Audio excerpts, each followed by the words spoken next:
Hi all எல்லாம் எப்படி இருக்கீங்க? இன்றைக்கி பர்த்டே அண்ட் ஆனிவர்சரி செலிப்ரேட் பண்ணுற எல்லாருக்கும் எங்களுடைய best wishes. Welcome to our channel. இன்றைக்கி நம்ம சேனலில் ஒரு சூப்பரான மெக்ரோனி வெஜிடபிள் பாஸ்தா தான் பார்க்க போகிறோம். வாங்க அதுக்கு என்னென்ன தேவைன்னு பார்த்துட்டு வந்துடலாம். 2 கப் அளவுக்கு மெக்ரோனி எடுத்துருக்கேன். ஒரு பெரிய வெங்காயம், ஒரு பெரிய சைஸ் டொமேட்டோ. வெஜிடபிள்ஸ் உங்கள் விஷ் தான். நான் beans, carrot and potato plus capsicum இது எல்லாமே ஒரு கப் எடுத்திருக்கேன். உங்களுக்கு என்ன வெஜிடபிள்ஸ் ஃபேவரட்டோ அது எடுத்துக்கலாம். கொரியாண்டர் லீவ்ஸ் தேவையான அளவு எடுத்துருக்கேன். கொஞ்சமாக கருவேப்பிலை, 1 ஸ்பூன் அளவு இஞ்சி பூண்டு பேஸ்ட்டு இது எல்லாத்தையும் ரெடி பண்ணி வச்சுட்டு ஒரு பாத்திரத்தில் தேவையான அளவு தண்ணி சேர்த்துக்கோங்க. இப்போ மெக்ரோனிக்கு தேவையான அளவு உப்பு அதில் சேர்த்துக்கோங்க. தண்ணி நல்லா கொதிக்கும் போது எடுத்து வச்சுருந்த மெக்ரோனி 2 கப் எடுத்திருக்கேன் நான்.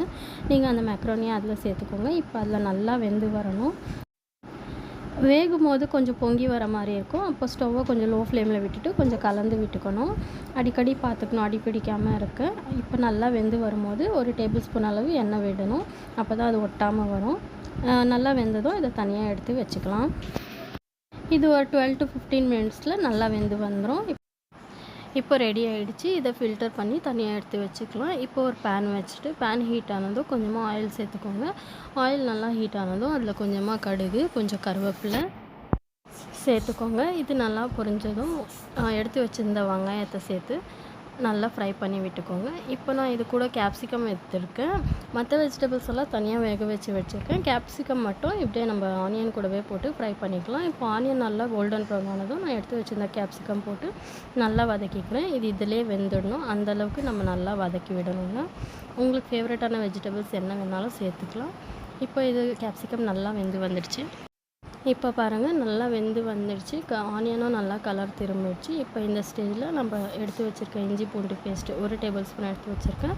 அதை நல்லா சேர்த்து ராஸ்மெல் போகிற வரைக்கும் நல்லா கலந்து விட்டுக்கோங்க.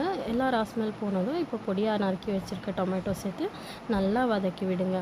இப்போ அது நல்லா வதங்கிறதுக்காக ஒரு மூடி போட்டு வச்சுட்டா அது நல்லா சீக்கிரமாக வெந்துடும். இப்போ பாருங்கள் தக்காளி நல்லா வெந்துருச்சு.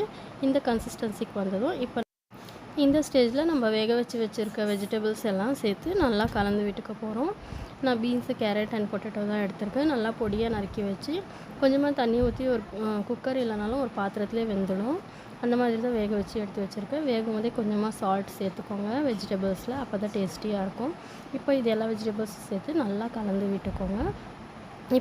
ஸ்பைசஸ் எல்லாம் ஆட் பண்ண போகிறோம். கொஞ்சமாக மஞ்சள்தூள், 1 டேபிள் ஸ்பூன் அளவு மிளகாய்த்தூள் நம்ம காரத்துக்கு ஏற்ப சேர்த்துக்கலாம். கொஞ்சமாக கரம் மசாலா, ஒரு 1/2 டீஸ்பூன் அளவுக்கு சீரகத்தூள் இது எல்லாத்தையும் சேர்த்து நல்லா கலந்து விட்டுக்கோங்க.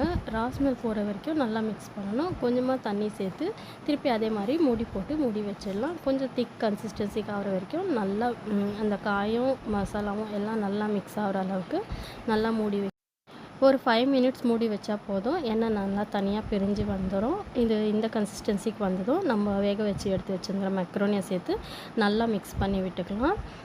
எல்லா இடத்துலையும் ஸ்ப்ரெட் ஆகிற மாதிரி நல்லா மிக்ஸ் பண்ணி விடுங்க.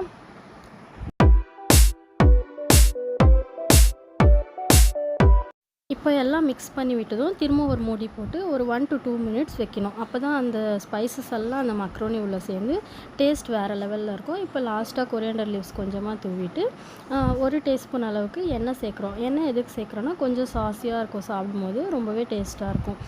அவ்வளோதாங்க, சூப்பரான வெஜிடபிள் மக்ரோனி பாஸ்தா ரெடி ஆகிடுச்சு. நீங்களும் கண்டிப்பாக இதை வீட்டில் ட்ரை பண்ணி பார்த்துட்டு எப்படி வந்துச்சுன்றதை கமெண்ட்டில் சொல்லுங்கள்.